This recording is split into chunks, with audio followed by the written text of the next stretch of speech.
Okay, I think we're live. Yeah, we are live. Ryan Ray and Dr. Energy coming to you days before Christmas and hours after the new variant has mutated across Europe. Dr. Wall, we finally saw something to impact oil prices negatively, and it took a variant mutation of the COVID-19. Is it COVID-19.2, 19.3?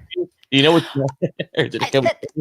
that's a really good question because they called, remember, SARS-CoV-2 was the one from 2002. So this is really a different one. Do we go with 19.2 or really it's 20? We're in 2020, so shouldn't it be COVID 20? I don't know. I don't know. I did see that they're saying that the vaccine will still work for this, so maybe this would be a short term um, problem. And hey, there's the man that was asking about us. He made it. Good to see you, man. United. Yay! So I'd be curious to see how long this impacts the Yeah. prices, but travel restrictions and things like that. And so I do think it goes to show, as far as international travel goes moving forward, that the vaccine, and I've written about this a few times in the War Room newsletter, the vaccine will be required for international travel. And so at some point, international travel shouldn't be a problem, right? So, and we've talked, the long flights are the big flights that consume jet fuel. So I don't know if people will get the vaccine, but to fly internationally, they're going to have to get it. And that will be coming in the next, 6 to 8 months, I'm assuming. I mean, I know people who are getting it now. My dad got it last week. Did he grow a third arm? Not as of yet, though I have not talked to him over the weekend. Okay. My mother's supposed to get it this week, and so we'll keep an eye out on Okay. extra appendages and of the sort. Oh, One of the interesting things, so last night when all of this was kind of hitting the news, I was, and at the same time, heard that they'd reached a deal on this stimulus package, which, by the way, the text is finally available and I have pulled up, and there's all sorts of interesting stuff in this. If anybody really wants to spend, you know, I don't know how long you have. I've scrolled to page 430. I'm not even sure how many pages are in it. But the interesting thing is, so I'm wondering, well, okay, so news of a stimulus bill, which is apparently like $2.5 trillion of spending, shouldn't that pump up the markets? Like I've been waiting, I've been saying like isn't the Dow and shouldn't everything go up with the news that they've passed this stimulus bill and all of this stuff? And yet at the same time, we've got this like rash of basically travel bans and travel closures and quarantines. I mean, would you be surprised if like they start putting up roadblocks around London because they're so worried about this, despite the fact that, by the way, didn't the woman who runs the WHO, or one of the big scientists at the WHO, say that well, London does an awful lot of this like sequencing stuff that not everybody else does, so it could be elsewhere, we just don't know because most other countries don't do this sequencing. So I think they're yeah. making a huge deal out of something that might not actually be a huge deal. But it was interesting to look at oil prices. So this stuff hits on Sunday, right? And then so you've got early trading in Asia. So markets open in Asia and they're reacting to news of the like travel bans and people Mhm. being like quarantined and all flights shutting down. And also it's more than that, because apparently there were like trade issues, like ships weren't leaving to go from Britain to France and things like that. So it's not just the jet fuel in this case, it's also international trade. But so that hits the market, that hits the Asian market. And crude futures plummet. I mean, we have a article from Platts basically saying that. And then I'm wondering, well, so how is it going to compete? Are we going to get markets flying with news of the stimulus, or is it going to be all about this like mutant coronavirus trying to shut down the world? Mhm. And then we saw prices go down. So this morning, Brent goes below 50. Mhm.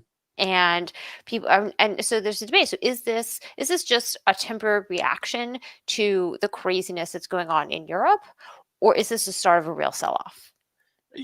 So this morning on the Texas Oil and Gas podcast, Robert Martinez made a good point. We talked about, we know what the bottom of the oil and gas market for demand is because of what we saw earlier this year.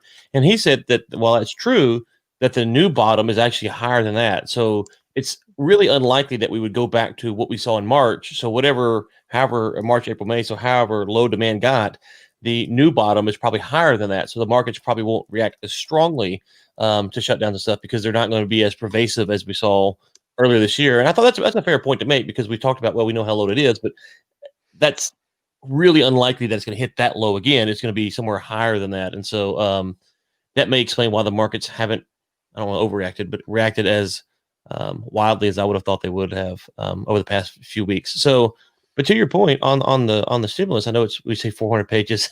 Yeah, I mean, 400 is like the beginning. Like I'm on page 400 and they're discussing the appropriations for the funds of the Treasury to agricultural programs of over $11 billion to respond to coronavirus by providing support for agricultural producers, growers, and processors, including producers and growers of specialty crops, non-specialty crops, dairy, livestock, and poultry, etc., including restaurants, schools, growers, etc., etc., etc. And that's on page 430 of, I don't know. Since you're the doctor, yeah.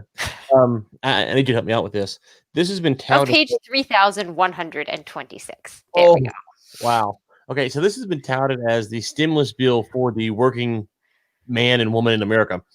And last I heard, it was $900 billion, and we're getting $600 checks, maybe.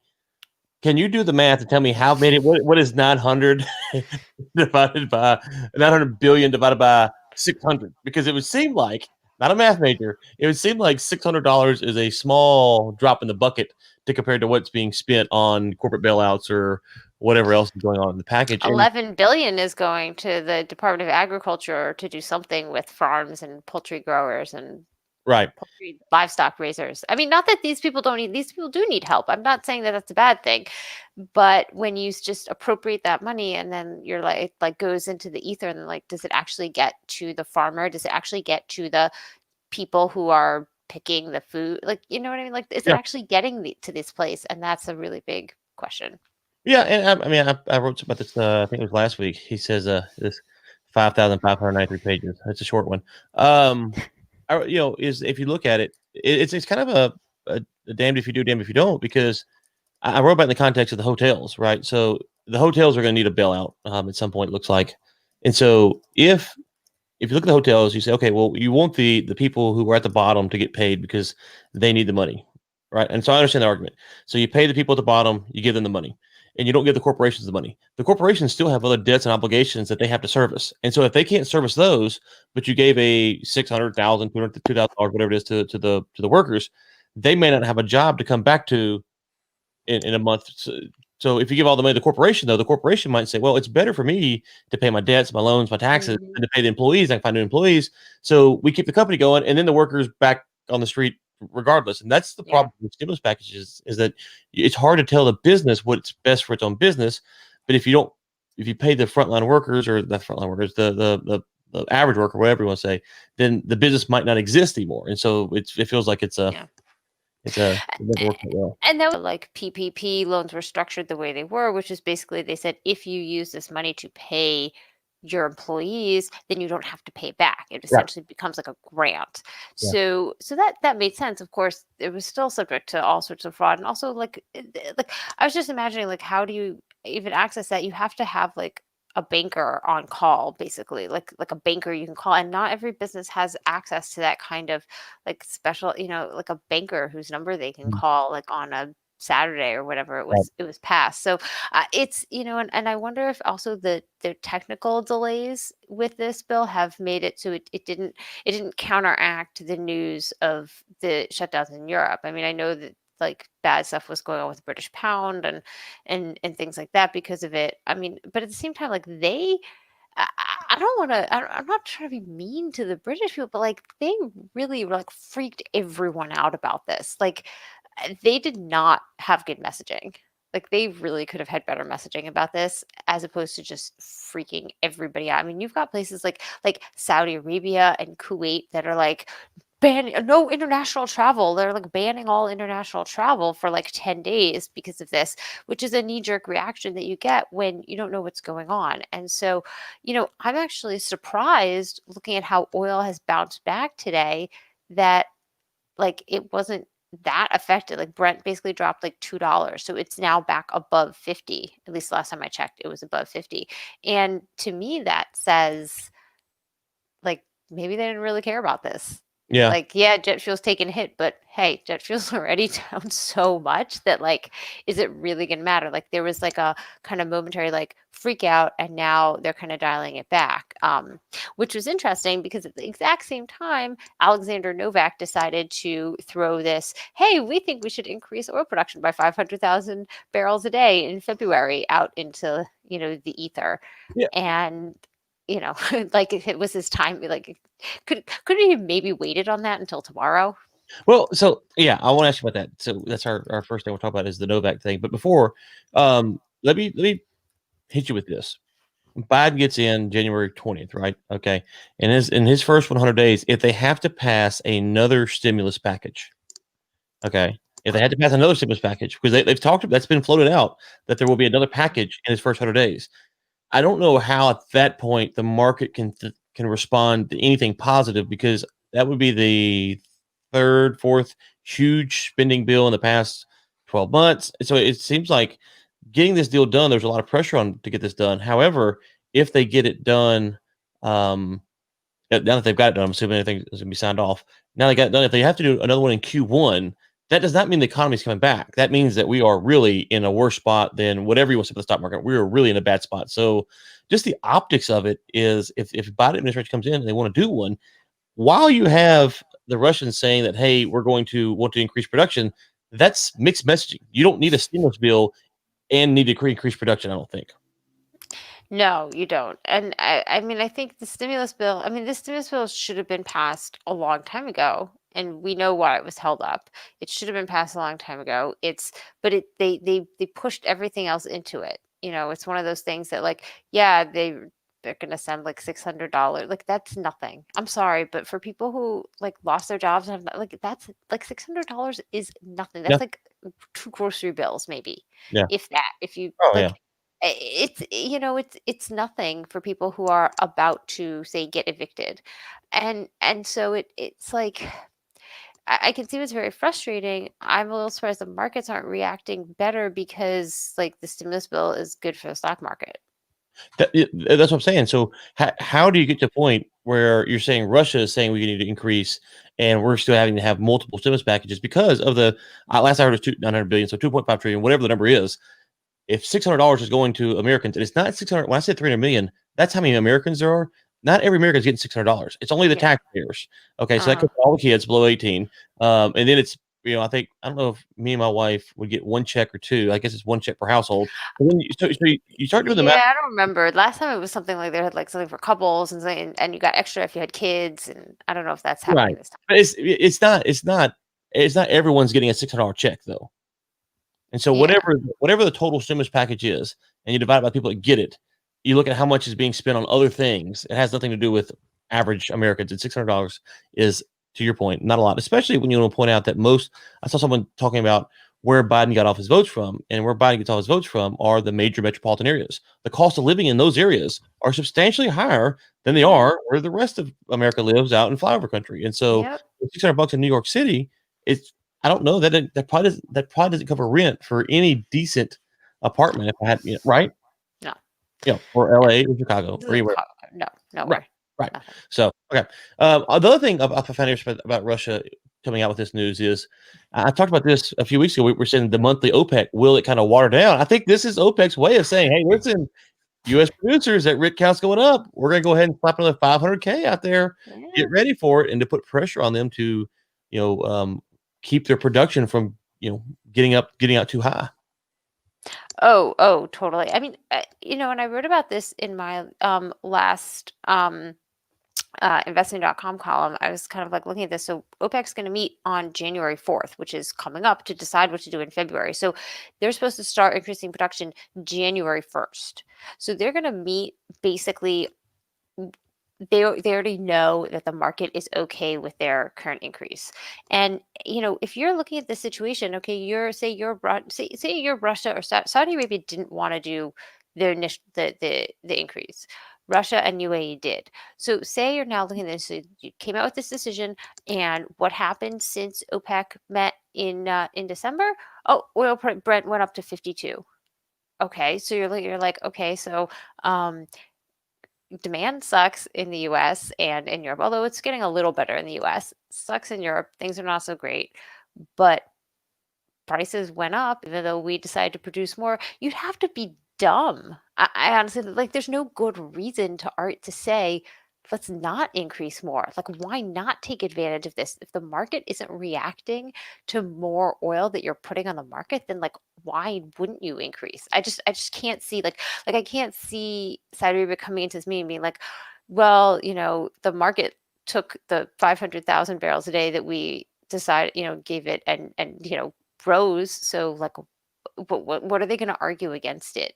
So Novak floats this in the middle of like craziness, and yeah, the market goes down, but now it's back. I mean, oil's back up. It's back up to 50. If I'm Novak, I'm sitting there like, yeah, this is going through. Like, I mean, if today was a test to see what the market thinks, like if they don't, it doesn't, if it there's no sell off between now and January, I'd say we're seeing increases. That's it. They're Right. going to increase every Right. month, and there's nothing. There's no good argument against it. Yeah, to the point that I make sure I'm following along here is that if you fundamentally believe that oil should be, and I'm making it exaggerate the numbers here, if you think oil should be worth $30 a barrel, but people are paying 50 for it, why would you ever not sell it to them at 50? Because Yeah. it doesn't matter what you think it should be worth. If they're willing to pay 50 and you're in the business of selling oil, then you sell the oil because it will go to 30 someday, but not today. And so why not do that? And so, but it does put pressure on the U.S. as well. We do have a question here. Here we go. Ellen, are you tracking? Are you keeping track of how Asia handled this pandemic? Miss Wald, are you keeping track? Well, I think it's Asia in terms of like what they did, or Asia in terms of like their demand, because it was interesting. So if we think, so let's all think back to like January last year, if we Mhm, can, if mhm, we still have functioning brains. Remember, like, everything was shut down in China and their demand had plummeted, but now they're like really quickly their industrial use got back mhm, up. I remember seeing those like satellite pictures of like mhm. of like Oh, no, smog, and then suddenly like smog again. mhm, So they really pushed through to get their industrial output back up even before consumer demand started to come back. And now I think we have another article that looks at China, and like basically like they were probably responsible for a lot of the physical purchases of oil over the past couple months that may have pushed the price up. And so I think they're arguing that like basically like they might be done, and so the rally is over, or will it come back down? But the question is like, will it? Like, I get the physical argument that like, yeah, they purchased a lot of what they needed to through February, but so what? Come January, they're going to start purchasing for March. So, yeah, that can sustain the rally, especially if they think that more and more people will be vaccinated and therefore will travel. I think the big question with the vaccines and travel is, are people going to feel comfortable traveling as long as they have the vaccine? Or is it yeah. going to be one of those things where like, whoa, you could still you could still be infectious to others if you have the vaccine, so no one can travel until everyone has the vaccine? Because that, I think, like, come on, you're gonna like kill yourself if you want to wait till every single person like has a vaccine. Yeah, and I'm gonna say this, just on the China stuff, it's getting a little bit frustrating because there is I won't say names, but I keep hearing this narrative about how well, China has handled the pandemic, and there is a lot of denialism in that kind of method. First off, China is its own country; they can do whatever they want to do. I'm not trying to, they're different than the U.S., but how they handled testing with batch testing and stuff like that, how they decided to shut down their economy, open their economy, you know, those are not necessarily indicators of how strong their economy is or isn't. And when you look at the China numbers, we talked about this on the podcast a lot. You know, they lie about their data and they manipulate their data. They manipulate the currency. Obviously, the U.S. is guilty of some of those same things. But I'm a little bit concerned that there's an overly optimistic for what we've seen with China because, as you pointed out, and Big Orange been on Twitter has been kind of talking about, China's buying up all this oil.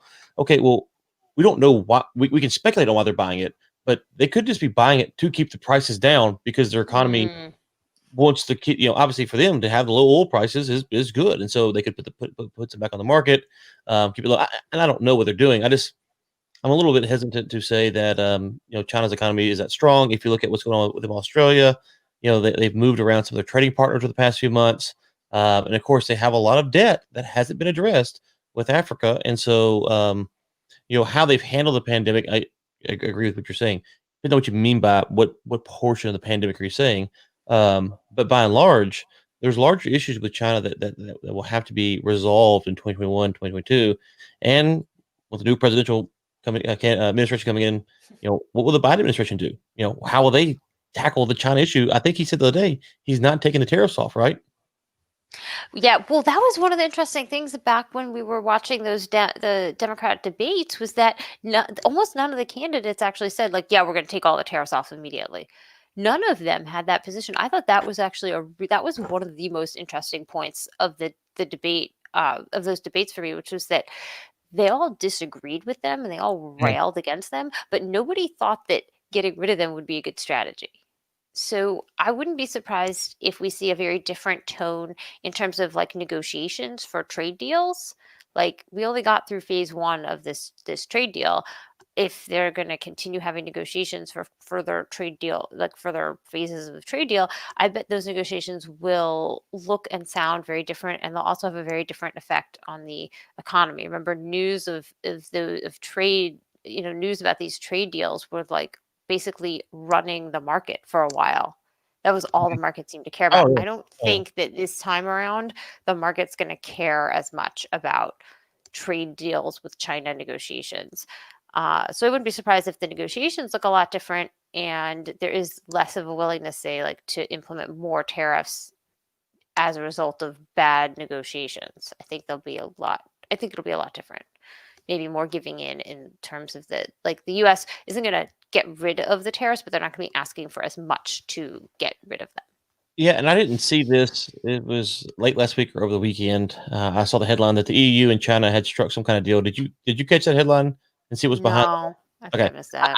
I need to go look at that because my contention is what the EU does with China will really kind of dictate how much leverage the US has to put pressure on them. So, and the vibe I got from again, just the headline was that the EU and China struck a favorable deal for China instead of the EU putting pressure on China. So I need to go look into that because that obviously will weaken a Biden's ability to, that was one of the things the rhetoric during the campaign was Biden can build coalition and multilateral pressure and all this stuff. And so if the EU has gone ahead and struck a deal with China, and again, I need to go look into it, then that would weaken the US's position, to put a lot of restrictions, if you will, on them. Okay, so let's see here. We talked about the coronavirus, the lockdowns. Let's go to. Well, let's see. I had one other question before that. So what do we think? So do we think that we're seeing the beginning of a sell-off in terms of oil prices? Because we had it, like if you look at Brent, so there was a sell-off. There was a decrease. It was like up at 52, and then it went below 50, and then it came back about in the $50 range. Are we seeing the beginning of a sell-off? Are we going to have this like jagged kind of gradual sell-off between say now and after New Year's? Or was this just a blip and pretty soon we're going to get vaccine news and stimulus news and everyone's going to be back on, the train, the high train? Well, what do you think? I mean, I haven't, again, we went home for the weekend for holidays. So for Christmas, so I kind of missed some of the news. The last thing I saw going into the weekend was New York City was saying, after Christmas, New Year, we're going back into lockdown, like the March level lockdown. And I've seen some stuff about California. Is that still what we're saying? Like after Christmas, New Year's, that the U.S. big metropolitan areas are going back under lockdown? Because if so, how do you not have a sell-off? What I found interesting was the market didn't respond to that last week when I saw that. And so, what does that mean? If the market say, if you have the mayors of these cities coming out and saying we're going back under lockdown, and the market doesn't respond, it's hard for me to say the market will ever sell off because that used to get some sort of a sell off. Hey, we're going to shut down New York City, and the market's like, no, we're good, bro. We all moved to Miami. You missed it. pin-up travel demand, real quick. What do you think about that? Do you think that you will see some pin-up travel demand over the next 7 to 10 days that might give the market some hope to move forward? Okay, so originally, my inclination would be to say like no, not over the next 7 to 10 days. However, I did see news that like TSA in the past like 3 days screened like 1 million passengers each day, which Hmm. was what it screened like on the Sunday after Thanksgiving, which is like the busiest travel day of the year. So wow, that's a lot of travel. People are going places, for Christmas, I guess. I mean, and I'm not surprised given where Christmas is that they're taking off now Hmm. Hmm. because Christmas is on Friday. Right. So like the week is basically shot. So why not? Right. And especially if you want to like quarantine a little bit or get tested or something, then yeah, why wouldn't you take off now? So I do think that we're definitely going to see people traveling. Like it won't be like as concentrated, I think, as Thanksgiving, but also, I mean, I don't know. Are people reacting to this whole like, yeah, everybody said stay home, but then like all the bigwigs didn't stay home, and the people who were telling us to stay home didn't stay home. So like, why should I stay home for Christmas? I already stayed home for Thanksgiving, and it was miserable. So I'm going places for Christmas. But obviously, they're not in Europe now because they all freaked out. I, I think that there's definitely going to be pent up travel demand after people other than doctors and like people in nursing homes start getting this vaccine. The Yeah. biggest question is there going to be supply, not in terms of oil, there'll definitely be oil supply, but will there be supply in terms of like hotels and stuff to capture that demand? Because you're definitely going to have people being like, I got to get out of here, I got to go somewhere. And and so like, will there be hotels left and people to, you know, service the hotels? Mhm. That's a big question, and I don't know. It's going to be could be a really weird disconnect because at first you could get like really low prices, and then it could suddenly skyrocket because of less demand. It's going to be wild and wacky. Um, and then at some point you're going to have to see the refineries start making more jet fuel. Right. Yeah. So on the hotels, this came out from Bloomberg on December 11th. And it said more than 962 million room nights have gone unsold through last week. So that'd be like 3 weeks ago now. According to lodging data from STR, that's about 46% more than all of last year. So by the first week of December, we're that far ahead of how fewer people have traveled or stayed in a hotel. The occupancy rate for America's 5.3 million hotel room was 66% in 2019, just short of a record high. So you look at the hotel numbers, and those places are hurting. So I can tell you. I think I told you. I know I said offline. I think I said on the podcast. So I stayed. So the White House, right? So you have Mhm. the side that you see, and then you had the backside, right? So I was on the backside, whatever road that is there. Uh, Mm. the Yeah. front of the hotel was on that same street. You could just get out, walk in the front door, just take a left, and walk down that street 3 blocks, and there was the White House, whatever street that is. I can't remember the name of the street. $135 a night, I think it was, or $150 a night. The night of the election. The night of the election. So, hotels are uh crazily underpriced right now. Maybe that will spur on some holiday travel. People getting the stimulus check might feel that. Christmas bonuses, if those are going out this year. So I don't know. I don't know. Pin up demand. Um, we'll see what happens with that. Okay. Let's see here. Real oil price. Here's the story we mentioned earlier. Real oil price rally fades as Asia's buying spree winds down, and we'll couple this with China to have oversupplied oil market for decades. I thought the story was interesting when I saw it at the story, and it's in Energy Intelligence, and so this comes from this CNPC, China National Petroleum Corporation. So take it with whatever salt you usually take anything coming out of China. It says China's oil products market, excuse me, will remain oversupplied at least until 2050, said CNPC, and oil products exports will continue as more refineries are put into operation without sufficient domestic fuel demand for their output. So basically, they're saying we've got enough product and we're going to build more refineries too so that we can refine more crude oil and export it to our neighbors because we don't expect our demand to be going up that much. So basically, Asia here come your cheap gasoline until 2050, maybe. Like, Ryan is speechless. like, why do we make these predictions?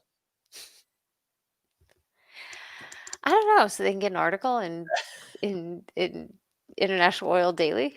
I mean, I'm fine with, like, thinking, well, this could have this impact, or God, what will this do, or whatever. But China's largest oil and gas producer predicts China's oil demand will reach peak by 2030. Okay, if that happens, then you will have a revolution in China. They will overthrow the government, because that means they're going to keep hundreds and hundreds and hundreds of million people in abject poverty forever. Or they're going to build like hundreds and hundreds and hundreds of new refineries. But I mean, it's saying that their peak their oil demand will reach peak. That's what it says, right? China's yeah, I guess so. I mean, oil demand will reach a peak of 750 million tons, or 14.86 million barrels per day by 2030. There's a 0% chance of that happening. Well, they believe that the rollout of new energy vehicles will prompt a steady decline in demand from oil-fueled vehicles. Aha. Now, the thing is, in the United States, you can't even pay people to buy EVs at this, at where they are now. But in China, you might be able to. The government says, buy EVs. Sorry, no more gasoline-powered cars. So what are they going to do? I'll make a prediction right now. All right. Ryan, prediction. This is my 2030 China prediction. Between now and 2030, there will be a massive story that will be leaked from China about a village of people in China that are dying because they're drinking water that is runoff from a battery landfill and EVs that is killing them. I will make that prediction safely today. Yeah, it's probably like right where the Uyghur camps are. Yes, exactly. The poor Uyghurs will have to drink battery acid water or something crazy like that. Yeah. I mean, oh my God. I don't. Like, what? I mean, but what about, are they gonna not end any of their coal plants? Like, I mean, where are they gonna get all this natural gas feedstock for all their petrochemicals? Like, they don't make it. Are they planning on importing huge amounts of LNG from the U.S.? Are they gonna keep? Are they not gonna retire their coal plants? Well, it depends on if you believe the Paris Climate Accord or not. Well, wait. Okay. Well, okay. So here's a great quote from someone. Listen, this guy said, quote, "I haven't heard a single power industry expert say a good word about gas power," said a source with a state-run gas-fired power plant. "Coal power has flexibility. Wind and solar power have low carbon, environment-friendly, and cost advantages. Hydropower has huge resources, and nuclear power has the expansion of nuclear fusion in the future." I feel like that guy doesn't quite know what he's talking about. Yeah. So, let me talk about the nuclear fusion already. I don't think we're quite that far along. Yeah. So when I was in China last year, they asked about nuclear, and they're supposed to have some new guidelines, and I don't understand exactly what the guidelines are. Those are supposed to come out by 2030. So now that could change. He didn't expound upon what that meant, but if China were to switch to nuclear, or not cold fusion, but the fusion energy that we saw, from a few weeks back, if something like that is there, and you can start powering, China with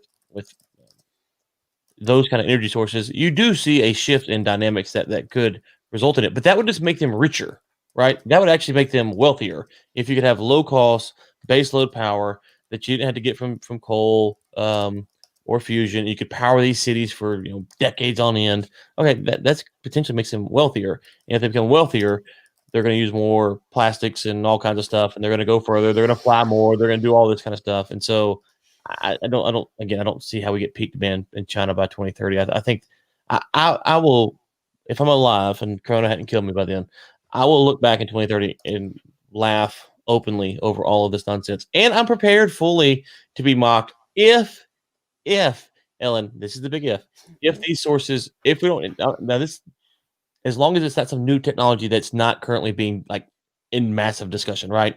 So if tomorrow they invent cold fusion or something crazy like that, it's okay, well, you can't predict that.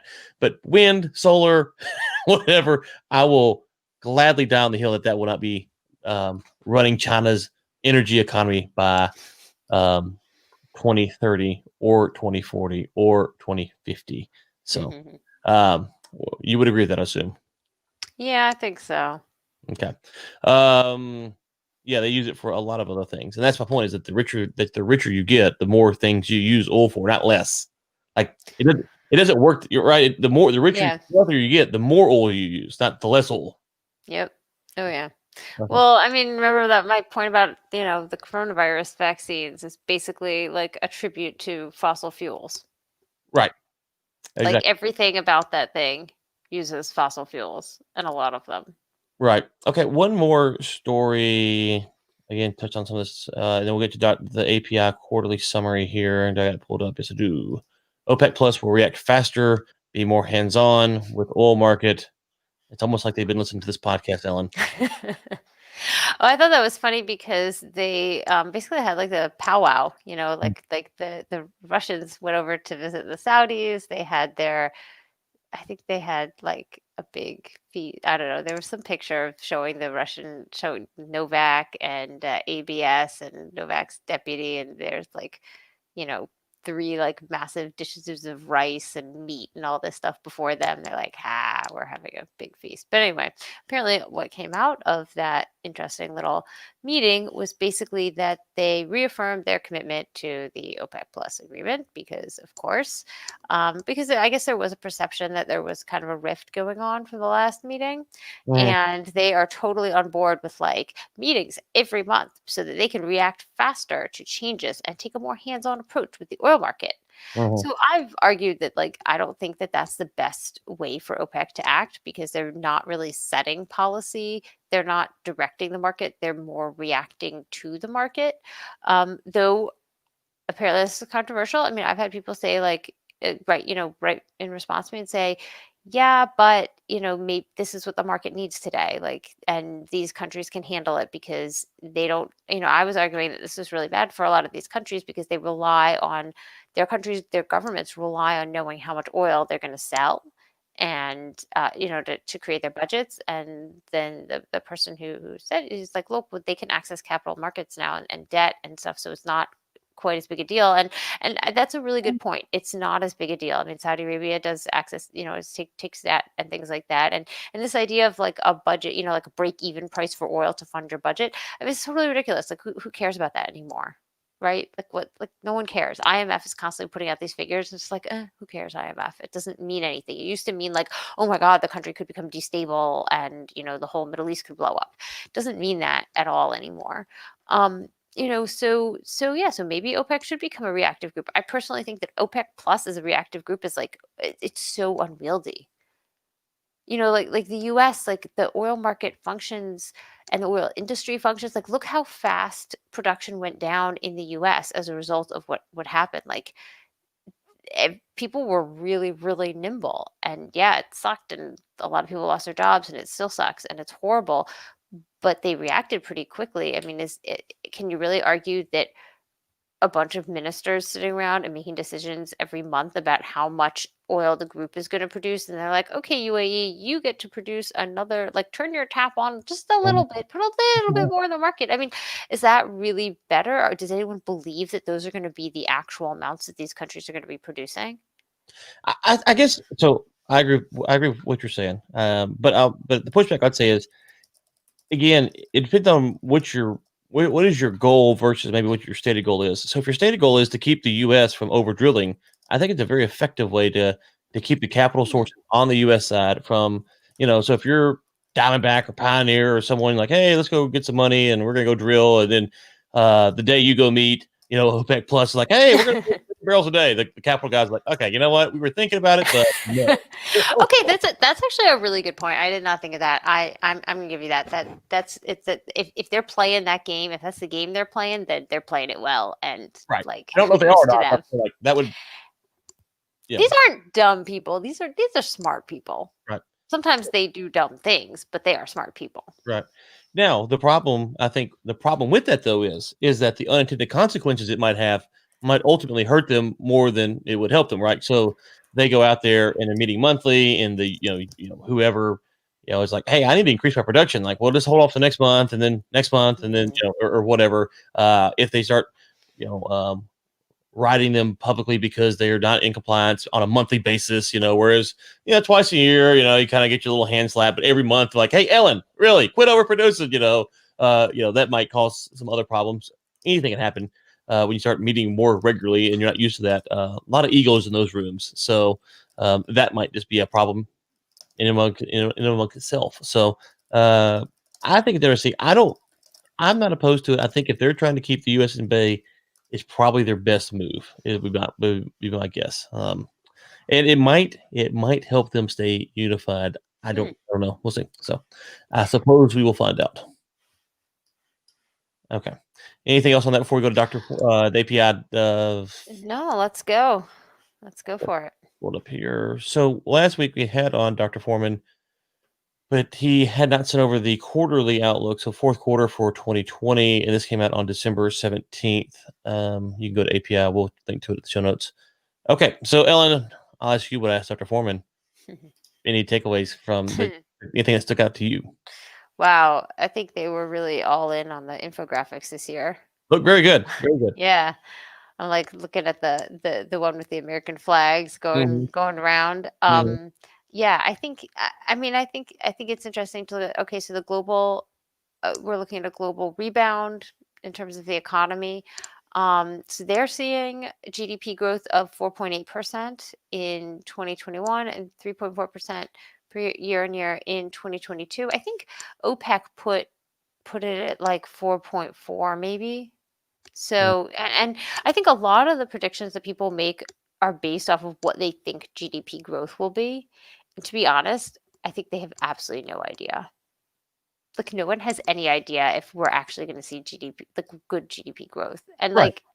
or it could be really high. We could like seriously bounce back, or we could have the slowest recovery again after already having the slowest recovery from 2008.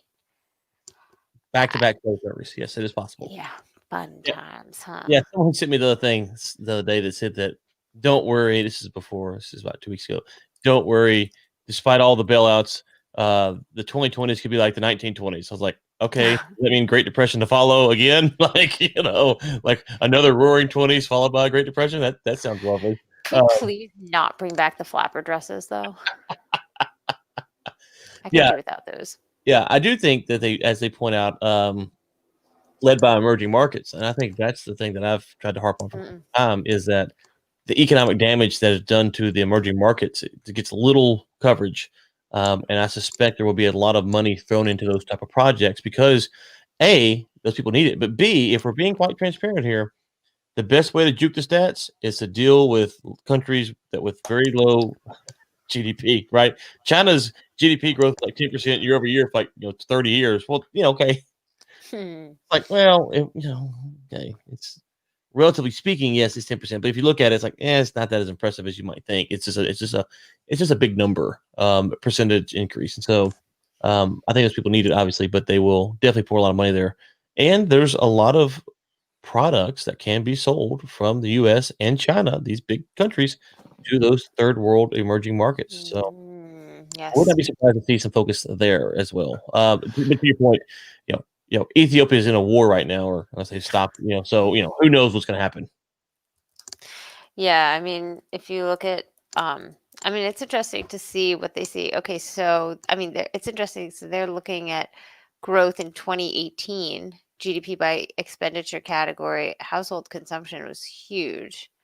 Although, hey, if you look at the stimulus bill, apparently they're going to pass. They want to give a 1% pay raise to like all government civilian people and a 3% pay raise to military people. And that's like definitely going to help stimulate stuff, because if you give people pay raises, they're probably going to spend more money. But so household consumption, I would see would go up. It's kind of interesting. This is an interesting slide. Global oil demand expected to rebound in 2021 along with real GDP. Let's see. Which one you on? I'm on the what number is it? 8. Almost there. Sorry, I'm skipping ahead. No, it's fine. I just want to get down here. Let's see. There it is. Yeah, yeah, I like this. This is an interesting thing. So look at, I love this. So you've got started in 1970. Okay, double dip recession, front wheel drive, and Cape standards in 1980, 1982. So that brings down demand, but then it grows basically steadily until the great financial crisis, 2008, 2009. It does a little kind of turnaround, and then it goes up and up and up. And now we've got, it's interesting because they put the 2021 EIA estimates on there, and then they put 2020. Look how far back we Mm-hmm. went in like, wow, that Mm-hmm. is huge. But then they're seeing us like almost, oh, not quite rebounded, but almost rebounded. I mean, when are we going to hit 100 million barrels a day again? Well, Or BP thinks we never will. I think the key is emerging markets. mm-hmm. I think you're right. I think that the key is I think that in the US we may have, we may see a lot slower. We'll see like an initial rebound, but we may never get quite back up to where we were. But I think that globally we're going to see, as you see money being poured into these developing countries, I think you're going to get a lot of demand growth there.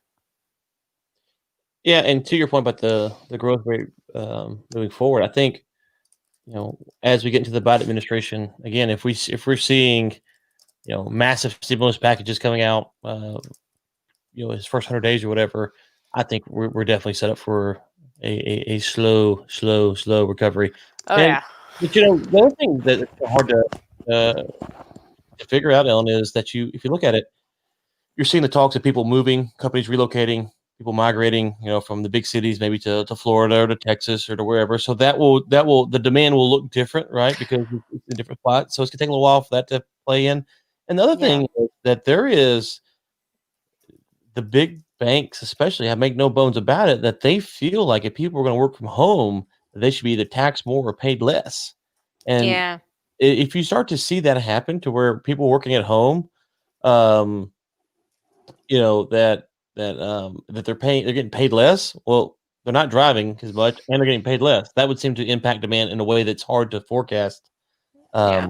moving forward. And it's a weird argument because if you're working from home, you are actually costing the company less money. I mean, right? So, and so it's like, I don't know. It's kind of a weird dynamic there, but there's been a lot of talk. Yeah. It's not just working from home. It's also, say, if you, so, and I'm surprised this didn't happen sooner, but we're just starting to hear that, people who are like, hey, I'm relocating from San Francisco to, whatever other place that's a lot cheaper to live. And so then the company's like, well, we'd like you to take a pay cut. Right. I mean, but you cannot expect to be paid a New York salary if you're living in Miami or you're living in rural Pennsylvania. Like, I'm sorry, it's just like you can't expect that, and your cost of living is going to go down drastically. Now, if enough people make those shifts, cost of living may change slightly. It's like, I mean, like, people keep talking about like moving to Miami and the cost of living going down. Yeah, compared to like Manhattan, Mhm. but like there are other places in Florida where it's way cheaper Well, than. yeah, no, that's a great point. So, when people talk about moving, there's kind of two things. So, if you're living in, I've only been to New York City once, so I don't know the lay of the land like you do. But if you live in what I I would lived call, there for not quite an entire year. I think yes, I lived there for like 11 months. in the thick of New York, whatever that means, and I've been there for like 3 days, so don't know much about the lay of the land, where people live and move and all that stuff. I've heard the names, but it doesn't mean anything to Mhm. me. But where people are living at predominantly, you're kind of, whatever, I don't know, whatever the median income is there. Okay, so when you're talking about moving, if they say, well, you know what, I can work from home, I'd like to live close to New York City, then I'm just going to move a little bit further out, right? Okay, it doesn't take a whole lot of those people to move further out before those prices. They might not be the same as what they were before, but it doesn't take a lot of that movement to really affect the prices Oh, locally, oh, right? totally. And oh yeah, absolutely. Well, first of all, like home prices in New Jersey are like up because people want to move to New Jersey. But plus, like New Jersey is like the highest property taxes in the country, or Mhm, something like mhm, that. So yeah. So I mean, you'll get more for your money. mhm. So, like, instead of a two-bedroom apartment, you might have like a four-bedroom house, but that doesn't mean you're paying less. Right, but the thing is that kind of gets lost in this is that okay, let's say that you live in just use New Jersey, and say you have a $200,000 home, or you're paying rent that's 1,500 a month or whatever it is. I have no idea, and you kind of have a decent sized exodus of people from the city moving to Jersey. Well, now your cost of living, someone who's lived and worked in that area your whole life, has gone up. But can you raise your prices and now justify to pay your employees more, or do they have to move further away? Yeah, I don't know. That's a good Right, question. right. You see how some of these things will take a while to kind of sift through the economy to figure out what happens because Yeah, can the local dry cleaner or whatever, or, I don't know, local business X, pay his employee more because now his employee mhm, might afford rent because all the New Yorkers moved to the area yep, and they can move further out and they got to drive more. So you have all these little yep, weird shifts. yeah, That's different than people moving to Miami, which is what I was getting to. That's a different shift because Miami can absorb a larger influx than yeah. across the line to New Jersey. But then let's take this one step farther. So say you're a company and you're like, well, if so many people are working remote and it's going fine, why don't I just hire people in India? Why do I need people to even be in the United States, right? Yeah. So Yeah. then you Oh, can yeah. start hiring. I can hire, people from India or China or wherever at a much cheaper price. I can pay them half of what an American salary would be, and I don't have to pay them all this other stuff. I mean, like the first shift is away from the cities. The next shift is out of the US. I mean, we've already seen manufacturing move out of the US. Are we going to see we've seen the outsourcing of some, some like the coding jobs, or we've seen Mhm. them go to H-1B visa holders who are basically like indentured servants. I mean, the H-1, but that's a totally different political issue to debate. But are we going to see a new phase where, why does this banker have to be in the US? Why do I have to hire an American or someone to live in the US? Why don't I just hire someone in the finance industry in India? Yeah. No, I I mean, think that's a total other shift and, could save a lot of money for these businesses because once you're virtual, be virtual. yeah, that's interesting. Okay, so we have one quick question from a listener, and I know we're going to put the clock here. We talked about this last year. Do you guys keep up with U.S. refineries? The one exploded in Philly last year. Shell shut down, and he goes on to say, and supposedly soon they're shutting down for maintenance. I remember we covered that story when it happened. I can't remember what happened last year, but I remember talking about it on the show, but I haven't followed anything about that refinery since then. So, Are you I or think I something? talked about it. Yeah, I think I talked about it with my parents live in Philadelphia or right outside of Philadelphia. I think we talked about it a little while. They actually asked me what was happening because they didn't know what was happening. I think it may have been sold to a biofuels. It was Okay. either going to be sold to a biofuels person or some like developer. I'm not exactly sure. But the big question with refineries is, first of all, have they X that out when in terms of refinery utilization stats in the US? Like when we talk about refinery utilization, are they still counting the Philadelphia refinery in there? Because they shouldn't be. But we did ask Dean Foreman about refinery maintenance. And I think he said something like some of them are kind of delaying maintenance or not. Like the maintenance is like a little bit off this year, but not as off as it could have been. Right? I'm pretty sure that was the answer. According to the report, it says that 28 sorry, yeah, 288 billion in current US energy infrastructure investments, 23 refinery expansions for 27 billion dollars. 36 Wow. chemicals for 108 billion. There's gas storage pipeline LNG. So that's kind of off the top of the cuff what I would say, but I don't know much more. Can I just say when I flipped to the natural gas slide, I didn't quite get what it was at first. I thought it was like an alien spaceship. And then I realized it's like a burner on a stove. Oh, let me go down to it to see. But I also have it like really large on my computer, and as I was like, "Ooh, it's a flying saucer." Yeah, there you go. Does it kind of look like a flying saucer? It does. It does. That's hilarious. And That's then you look hilarious. at it and you're like, "Oh, wait, I get it. Natural gas. It's a burner." That's hilarious. So And yeah, I'll just get the link out. If you're following live on, I will send out the link to the API report. Sometimes yeah. Periscope would not post links, and it does. So there we go. So now you have the link. Oh, Okay. wait, can we just talk about one really interesting thing? Yeah. So, there's a good slide here about Permian natural gas pipeline completions, which people might be interested in. Keep going. I think you're almost there. Um, what is it, slide 23? Okay, right here. Yeah, there we are. With the graphic with key Permian gas pipeline updates as of Q4 2020. So they're showing we've got the Permian Global Access Pipeline, which is on hold but estimated in 2023. We've got the Gulf Coast Express, which is going down to like almost Mexico. That's completed. We've got the Permian Highway, which is supposed to be in 2021. Pecos Trail on hold, no year. Permian Katy on hold, no year. And the Whistler, which is the most interesting looking pipeline because it's apparently going to make a right angle turn, which is supposed to be completed in 2021. Yeah, well, I think it's going this way and then this way to Corpus. Yeah. That's really interesting. I like that. Yeah, so yeah, that is interesting, and it'd be curious to see. It's one of those things that you just kind of put in your pocket and follow along to see what happens with those.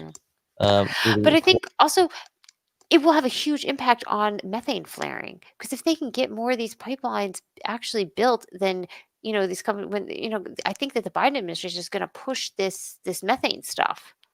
Push the companies to and if you get the pipelines built, then you can keep producing without having to flare, and we can actually like export the stuff. So, speaking of methane, next week we're at time. I will talk about the carbon capture because I talked to someone who knows and explained it to me.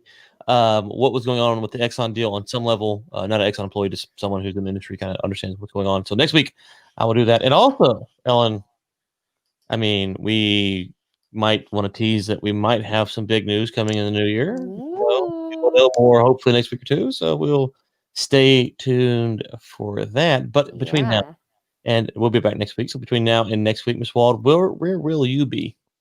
So I will be on investing.com and Forbes, and also next Monday, actually right before the podcast, I will be on Bloomberg TV on the midday commodities show to talk about oil. So tune in. I will be at the warroomnewsletter.com. I don't know what I'm talking about this week. It was interesting. Just real quick, I interviewed a guy from Australia, and that whole deal with China and Australia is just really fascinating. I don't know, like China's got them in the vice, and the Aussies that they want to got them in the vice. I don't know what's going to happen with all that, but it's quite interesting. Yeah, and then I think tomorrow I'll be on Periscope, talking about China with Chris Fenton. Or maybe that'd be Wednesday, and then I'll be back on here. I have a show, Don't Let the Fact, be back on here in an hour. Other than that, hope everyone has a wonderful Christmas, and we will be back next week. See ya.